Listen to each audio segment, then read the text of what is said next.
all I can say is, oh, I didn't even know where to start. And from the very beginning, your approach to all the steps, what seemed at first like it was just going to be so overwhelming, it really put it into like tangible steps that I could take. I already had the idea in my mind, but I just didn't even know like what to do next. And you literally just walked me from step 0, step 1, step 2, all the way to now I'm launched on Apple Podcast. I have how many episodes scheduled all the way out until mid-January. And here we are, not even Thanksgiving yet.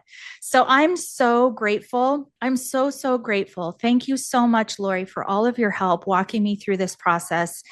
I never felt like I was, like I didn't know what I was doing. You never made me feel stupid or, like I couldn't do it. You just have encouraged me all along the way. You gave me so many great ideas too that I hadn't even thought of, and using AI to help write the descriptions. And wow, like you really took an overwhelming process in my mind and you just laid it out, and here we are. So I really appreciate it. Thank you so much. I couldn't have done it without you. Hi, I'm Lori Hardy. And I help business owners go from frustration to ease when it comes to podcasting. If you're looking to boost your credibility and grow your business but feel overwhelmed by the process, I've got you covered. With over 30 years of experience in top radio markets, I know how to make your voice heard. My 7-day Podcast Pro program helps you move from scattered and unsure to confidently launching and maintaining a podcast that connects with your audience, builds your legacy. It's done with ease and minimal time. Plus, I'll share insider tips to help you rank in the top 5%. I had to really get mad at alcohol for putting me there. And it wasn't anybody else's fault. It was my choices. That part was my fault. Has your life, your dreams been interrupted? Good news. It is possible to reinvent our lives. People are doing it every day, and some are brave enough to share the struggles, disappointments, and challenges. If you are looking for a new beginning, a do-over, or to rediscover your passion, maybe even find a new one, then grab a cup of coffee and let's talk. Interrupted, Act 2, Reinventing Your Legacy, with your host, Coach Lori. Deanna Powell is the host of the new podcast, Intrepid Storytelling. She is also a real estate agent with the Intrepid Home Team. Welcome, Deanna. Thank you so much for having me. It was so fun to meet you and hear your story and all the amazing things that you're doing. So why don't you just start by telling us a little bit about your real estate and then about your podcast? Real estate's in my blood.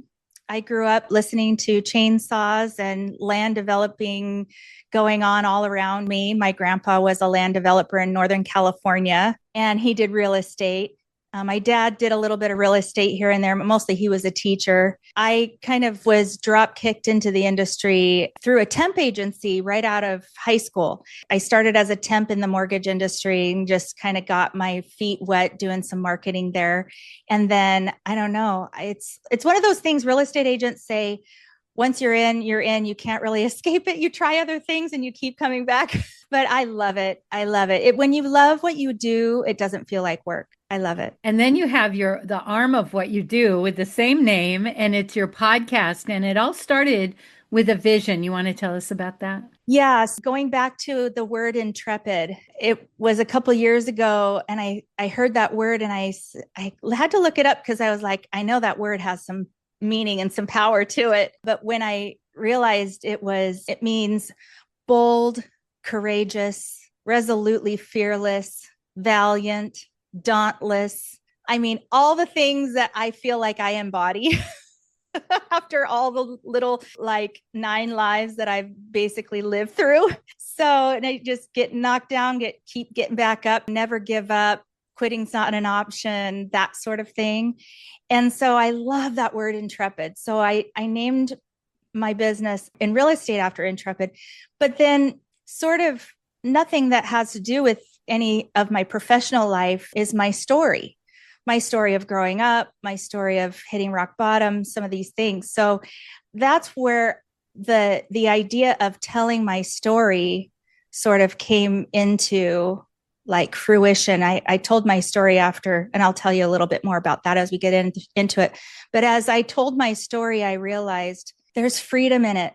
There's freedom in letting go of some of the things you keep inside, and the shame gets lifted off of some of the things you think you have shame about in your story. And then you realize, oh, that's gone now.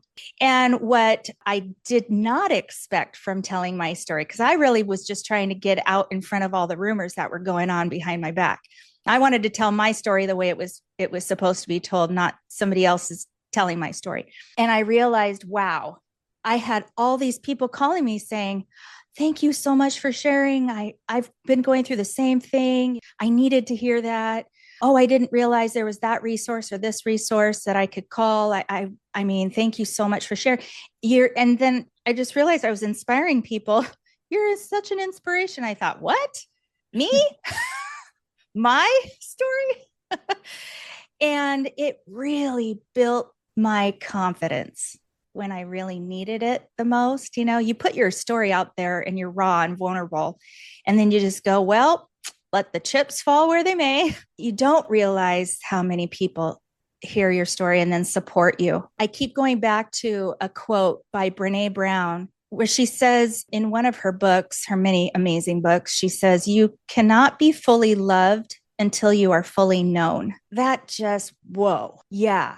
Until you really bear every single part of you for another person to see, or even the world to see, they can't really fully love you.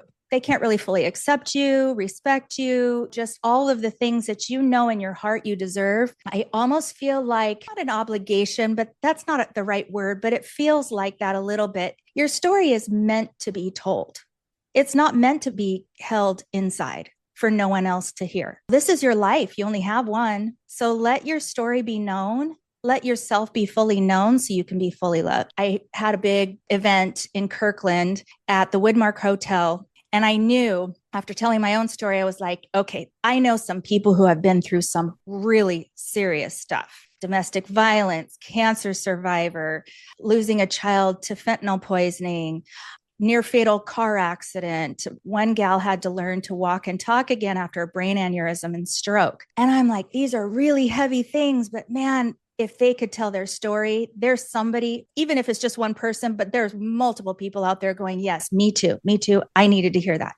So I held this event. I really wish it was more well attended, but like people have things to do. And how do you fit 8 people with 8 really powerful stories into one evening? So these stories were very condensed, and I tried to fit it all in one night. And each story was only allowed to be 8 to 10 minutes long. And I said, no. I need to do this in long form. Let me start a podcast and create an avenue for people to tell their stories, and maybe even create a movement from it. What do you envision that movement? I envision, well, it's probably maybe a bit selfish, or maybe not selfish, but I just know for myself what it feels like to tell your story and how it can really free you. I envision it just being this like, you have a story, so do I. Let's sit and tell each other. Now let's get other people to tell their stories. And then like almost like the energy and the momentum and the everything just starts to lift and uplift and join with each other and bonding and loving. And I don't know, it might be kind of pie in the sky, but I enjoy listening to other podcasts. Soft White Underbelly is one that I really enjoy. I have been glued to every single one of his videos on YouTube. And he has such an artistic way of asking questions and things. Another one is Cults to Consciousness. She has a really beautiful way of interviewing her storytellers of their journeys out of different types of cults and organizations, high demand religions and stuff. Yeah, so those are just a few of my favorite ones. But I don't know if I told you, but I am talking to Shalice Ansola with Cults to Consciousness. That's so exciting. It's really exciting because when different creators can collaborate, I feel like that's another big energy. Let's go, let's do this, let's grow and support each other. So it's really cool. Anyway, so I have these friends who want to tell their stories. And I mean, I'm making, I have a list 50 people long.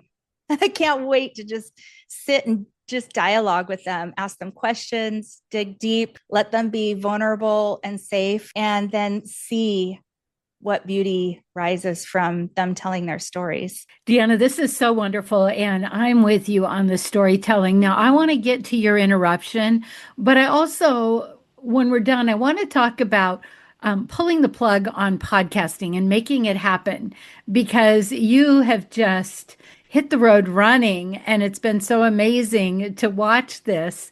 And because I'm involved and I'm editing, oh my gosh, the stories are just amazing.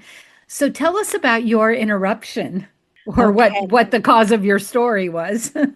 Sure. So I've had multiple interruptions in my life, but I'll tell you about the most significant one for me. The date was June 20th, 2012, a little over 13 years ago. And I celebrate that day every single year because that's my sobriety date.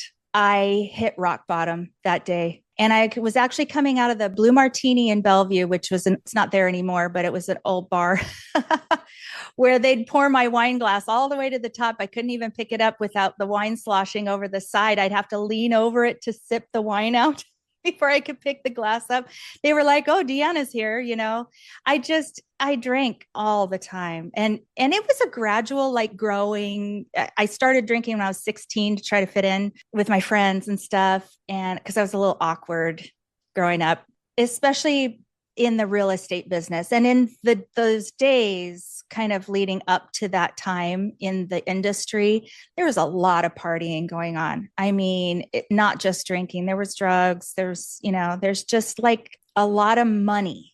There's just a lot of money. We were going on trips, throwing money around, yachts on Lake Washington, that kind of thing. And I had clients that I might not have gone out every single night with the same client, but each client that I saw once a month, if I had 20 clients, I'm going out almost every night of the week, once a month with each client. Anyway, so on rotation, but I'm drinking every day. So if you can imagine, like, your body builds up a tolerance, and I just didn't think I had a problem. I was this functioning alcoholic that just enjoyed drinking and hanging out with, and I was the life of the party.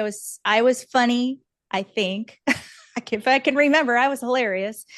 And I think I felt like I had to drink to be funny, this is something that I realized. Deanna can be funny and can have a great personality without alcohol. But I really had to learn that about myself when I hit rock bottom. So when I was coming out of the Blue Martini, I was not even out of the parking lot when the cops were right there, and they pulled me over and they were like, "Yeah, Deanna, this is one too many DUIs, you're going to jail." I sat in jail for 90 days. That's 3 months sitting in on a cot, watching other people come in and out of jail, getting out. And I'm still sitting here going, what? What am I still doing here? But that question, what am I still doing here, was one that I really needed to look inward and say, there's a reason why I'm here and I'm not getting out. I had to really get mad at alcohol for putting me there. And it wasn't anybody else's fault. It was my choices. That part was my fault. But the act of being so pissed off at alcohol really gave me enough anger for me to say, I never want to see you again, period.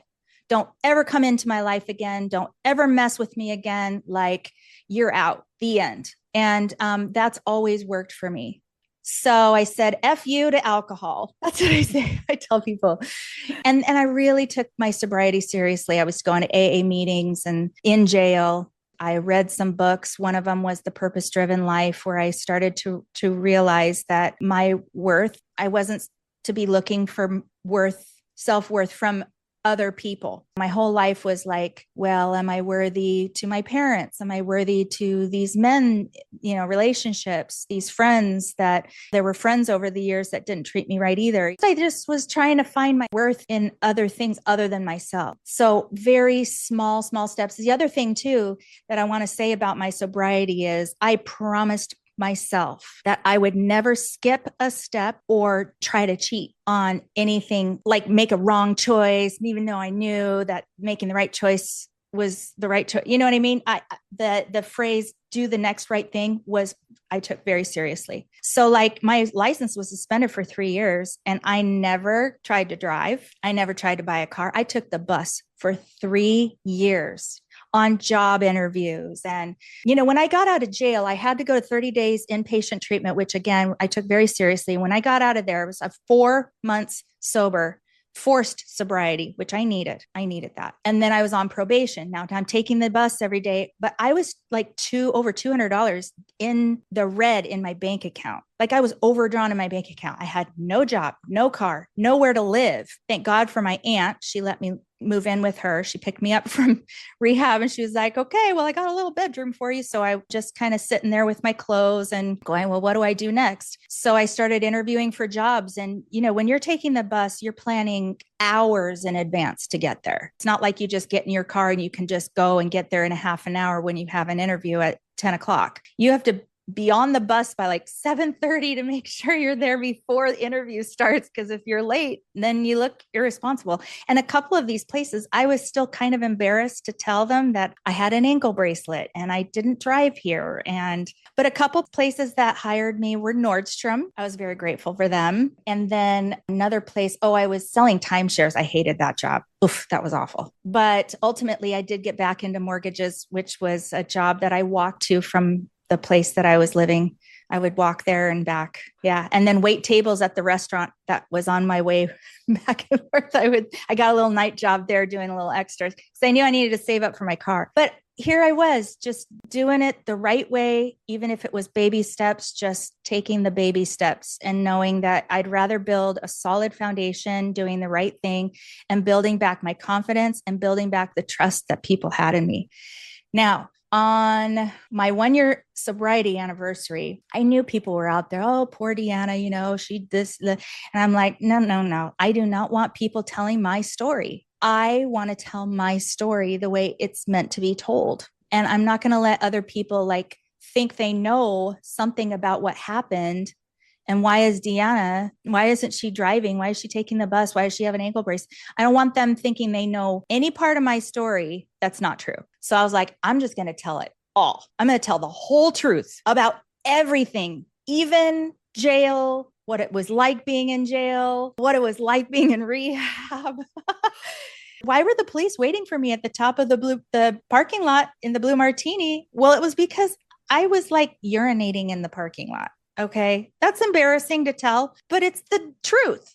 Okay. It's embarrassing, but it's the truth. And I don't want anybody out there saying, well, I heard this. Well, maybe you heard right. Maybe you heard wrong. Here's the truth. And these are the embarrassing things we do when we're drunk. I've done a lot worse. So being in the parking lot is not the worst thing I ever did drunk.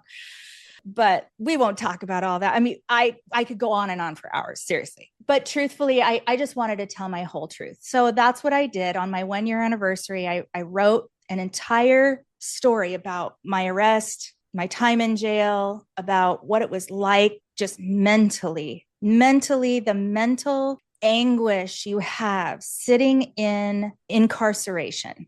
And I don't care which jail it is. Now, I was in Issaquah City Jail, but Issaquah is the nicest one you can be in. And it still was horrible. I never want to go back there. Okay. Because they treat you like you're an animal in there. They don't care what your story is. A lot of them get lied to every day by people coming and going. Their automatic thing is you're trying to manipulate me into getting something. And I didn't do that, although I learned how from the other girls. But I mean, I don't know. It just was awful. It was awful. And then when you needed something like if you were having cramps or whatever, the nurse was not readily there. They were only on certain days. So if you had a headache or really suffering from if you had severe cramping during your time, there's nothing. You're like, sorry. And there were some of the guards that were kind, especially to the girls who were detoxing from heroin. They really had the worst. They would scream all night because they were detoxing. And anyway, well, I like to describe that time in my life in 2012, because leading up to that, I had been through some religious trauma. I had been through multiple abusive relationships with men. I was married and divorced twice before I was even 30 years old. That really messes with your self-image and your self-worth. I also had a pretty bad boyfriend. When I say pretty bad, he was like really bad, the worst kind of boyfriend you could think of. I mean, I'll only just say the words P. Diddy, and then I'll let you imagine what I'm talking about. But I've thought a lot about pressing charges over the years. And I've even had people who've known him over the years say that they would support me and stand by me. But I still haven't, especially since P. Diddy kind of got off on some of those charges. It's just one of those things where I'm like, is it worth it? I don't know. But I still hold some trauma from that time in my life. But, that really messes with your self-worth. And when you don't see worth in yourself and you're drinking all the time, and so you're already kind of depressed, and then you're making it worse with alcohol. And then I call it my drinking downward spiral. So when I hit rock bottom, I don't think I could have gotten any lower, to be honest with you, because I sat in the jail cell going, how did I get here? And I would stare for hours at the brick wall going, how hard would I have to run and slam my head against that wall to just end it? So those were some really hard times. And I'm very thankful for the girls who would come in to hold the AA meetings. They were regular attendees of AA in Bellevue. So there was like Bellevue Noon Group and some of the evening meetings that were held at like St. Thomas Episcopal Church. And then there's like some other places that the Alano Club, Tiffany, she would come and do AA meetings. And I just remember her curly black hair, and she's like, Deanna, when you're going to get out of here, and when you get out of here, you just get right on that bus and you come on down to a meeting, and I'll be right there, and I'll introduce you to all my friends, and we're just going to be, because this is our sober group. We're the cool kids. We do sobriety differently. And I'm like, okay, I believe you. I mean, what does life look like without alcohol, though? When that's all you've ever known almost every day for years and years. And how do you conduct business? How do you be social? How do you go on vacation without swimming up to the swim up bar and ordering a Mai Tai? Like, how do you do it? How do you go to a Seahawks game and not order beer? How do you do it? I didn't know how. Okay, now it's a funny question, because it's like, you just order a Coke, or you can order a seltzer water. But I didn't have that. Like, that wasn't in my process, and it wasn't in my active. I wasn't actively doing these things. So it didn't even seem like an option to me, which is so silly now. But I had to learn how to live a sober life and live a fun, sober life. And that's the cool thing about the sober groups in Bellevue, is they really know how to have fun and have sober fun. And so I was going to the camping trips, and I was hanging out in one of the women's meetings. One gal said, pick somebody in the room, you got to pick your sponsor, pick somebody in the room that you want, like they have the life that you want. It looks like they're living the life you like, and doing all the things you love. And they look the way you want to look, kind of fancy and stuff. And so I'm like, oh yeah. Yeah. So I can tell you, I'm going to call her name out right now. Her name is Melanie Vargas. I still love her with all of my heart. And I call her my sponsor, but she's just become such a dear friend. And even if we don't talk to each other for years, there could be years that pass by. And when we get on the phone, it's like we pick right back up where we left off. And she has supported me in such intense ways over the years, but she's amazing. But her life, man, she's fancy. She's beautiful. She's smart. She's hilarious. That is my jam. She had the life I wanted. And I just how do you do it? How do you hang out with your friends? Like, what if they go to a bar and that's where you're hanging out with them? Like, what if you're at a company dinner and they order a bottle of wine? Well, you just say, I'm not having any. So she's like, you just say, I'm not having any. I'm good with water, or I'll have an iced tea or something. And she even said, like, you could put the iced tea in the wine glass. There's nothing wrong with that. So I'm like, oh, yeah, of course. So, another thing that helped me, the yuck sticker. The yuck sticker that you put on all the poison bottles in the house? I was like, put that yuck sticker on every single alcohol, anything with alcohol in it.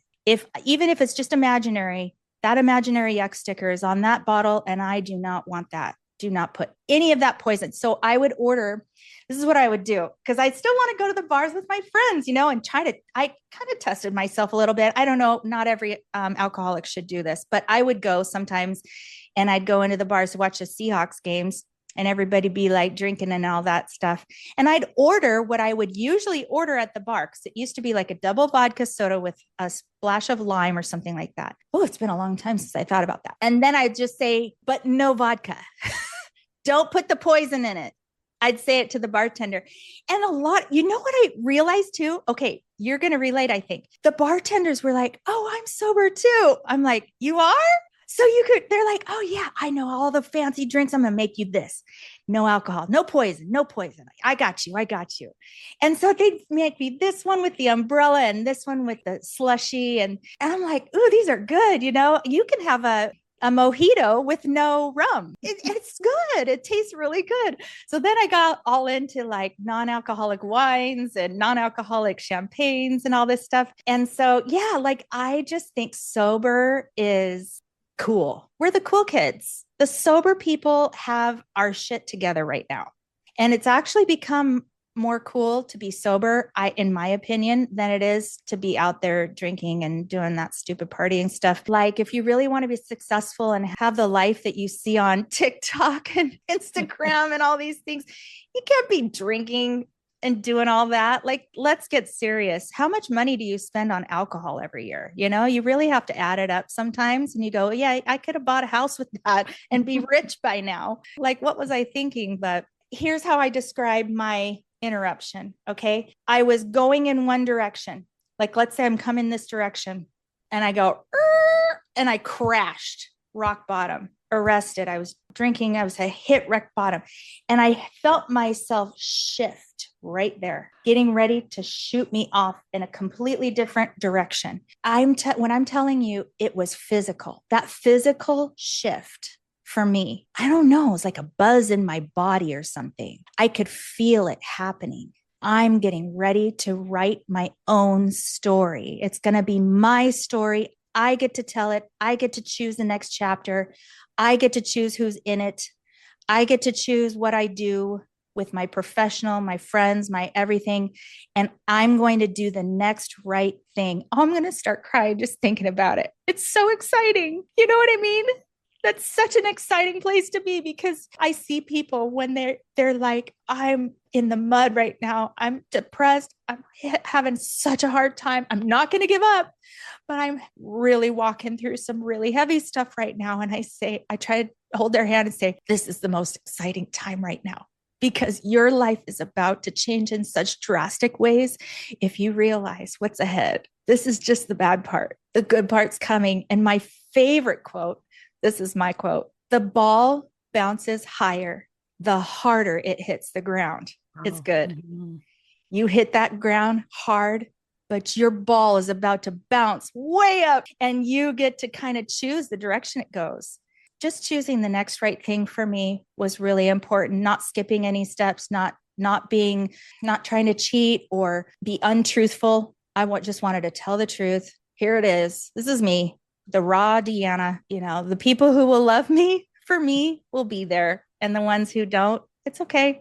Bye-bye. You probably don't deserve to be in my life. And that's okay. You have your own thing going, and it's probably healthier for me to not have you in my life. It's totally cool. So when you put together this document or whatever and told your story, where did you put it? Oh, yeah. So I wrote it out, and it takes about 30 minutes to read through from beginning to end, but I put it on Facebook. I know. It was on my 1-year sobriety anniversary. And all of a sudden, I think I had over 800 likes. That's like 1 out of 4 of my Facebook friends saw it, read it, liked it. And then I probably had about half or maybe more, maybe 500 comments. Now, thank you for asking that question, because I sometimes forget what that was like to have so many people commenting on the thing that I was so nervous about writing and putting in there. Oh, Deanna, oh my gosh, that's incredible. How did you do it? Wow, I just have so much more respect for you now. I was like, you have more respect for me after I told you I beat in the you know, and I was sitting in jail for 90 days. More respect? Okay. I mean, keep it coming, I'll take it. Wow. It was so freeing. I decided after that, it was sort of the thing I needed to keep going, keep wearing that ankle bracelet, keep going to these job interviews, keep just doing the thing the right way. Oh, another thing too is I started volunteering. So AA is great. AA is really great for a lot of alcoholics. Now, for me, I would say that the way I stay sober, the best way I know how to stay sober is by volunteering. At the time, single, no kids, I could volunteer in every single day of the week. And I was sometimes. And so I picked search and rescue with Union Gospel Mission and Matt Talbot Center. And I was serving lunch at Matt Talbot Center. And I was inviting people and clients to come with me to go and do this volunteer and that volunteer and animal shelters and foster kids and like all of the things. I probably volunteered. I had a running list of all the places I've volunteered at that time. And again, I'm taking the bus. I probably volunteered at 80 different places, little over 80 different places. I have a list of all the nonprofits, local and international, though, because I raised some money to go to Ethiopia, which there were a few nonprofits that when my friend Laura and I went over there, we raised some money for the women and children in Ethiopia. But oh man, that's what keeps me sober. That process also, specifically with the foster kids organizations, was how I decided that instead of giving all of my love and my energy and all this, that I call it the love that comes out is oozing out. I have so much love to give that I'm giving it to the wrong people, not volunteering. Volunteering was the perfect place to do it, but I was giving it to men that didn't deserve it. I realized in volunteering with the foster and adoption agencies, that's when I realized that I wanted to be a mom. I was ready to be a mom. I was ready to be the kind of mom that kids deserve. That's another part of my story, but that's really where I ended up. And where I am now is I'm a single mom by choice. I have one biological child as a single mom. I had her via IVF with donor sperm, and she has 9 donor siblings, which we are all in touch with all except for 2. 2 don't want to be contacted. They're in Perth, Australia, but everyone else we've met, and we have an ongoing relationship with each one. So, and she's amazing. Audrey is amazing. I named her after my grandfather, who's the land developer. His name was Audrey. And then when she was 2, I tried to get pregnant again because I had some embryos left over. I did get pregnant, but I had a miscarriage, or I had ectopic pregnancy, which was a lot harder to deal with. I don't want to say deal with, mourn. I mourned the loss of that pregnancy a lot. It was a lot harder than I thought it would be. Through that process, I was like, okay, I'm ready to foster. I'm ready to foster. I'm going to be a foster mom. I've got Audrey. It's just the 2 of us. We're going to bring these kids in and love them and just give them all of our love.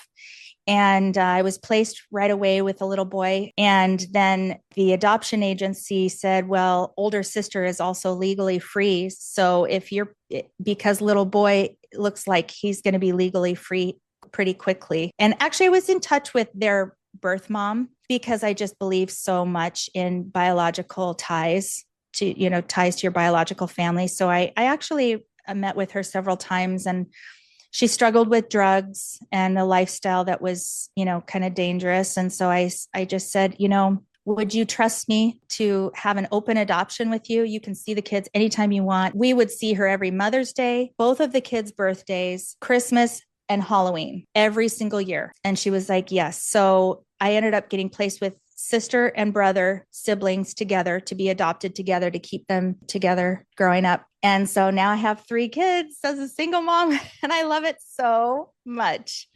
I love it so much. Yeah. What an amazing story, Deanna.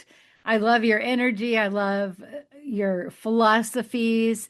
We're almost out of time, but I have a couple of questions. One is the name of your podcast again is Intrepid Storytelling.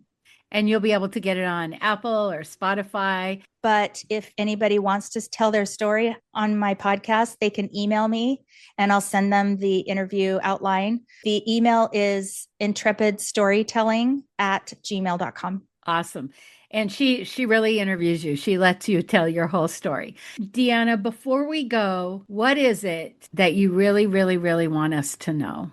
Oh, 3 things. First, you are worth the life you envision. Don't ever tell yourself that you're not worthy of having the life you want. You have to start there. And once you say, yeah, I do deserve that life and I want it. And if you want it bad enough, there is a way to get it. And even if it doesn't come fast and it comes slow, you can have the life. I wanted to be a mom. I never thought I was going to be a mom, especially after the failed marriages and stuff. I just thought I was never going to be a mom. And then I realized, oh, I can be a single mom. Wait a second. I can have a family. And it was like the whole sky opened up and the sun shone on me. And it's like, wait a second. Yes, I can have that life. And I want it. I want that life. I'm going to go get it. So nothing's stopping you. I mean, it's so cliche. If you can dream it, you can achieve it, but it's true. It's totally true. And the last thing I will say is don't ever give up, because as in AA, they say, don't quit before the miracle. And the miracle's right there. It is within reach. And especially if you've hit that, your ball has hit the ground really hard, it's about to just bounce like crazy. And if you want my support, you just want an ear to listen to your story, I am here. I love it. I find value in every single person's story. And if I could interview every single person on earth, sign me up every day. Just call me. Let's record it. Let's get it out to the world and see how many people you inspire. I love it. Well, Deanna, it's been so wonderful walking this podcast journey with you. And that's how we met. And I have learned so much in the process as well. And so I'm so grateful to you. And thank you so much. Thank you. And thank you for all of your support, advocacy, and guidance through launching my podcast, because I'm so excited. I couldn't have done it without you. So I truly, truly appreciate you as well. If you love this podcast, here's a big ask. Will you share with your friends and family, subscribe, give us a review, and a 5-star rating so that others looking to reinvent their lives will be able to get the help they're looking for? Thank you in advance.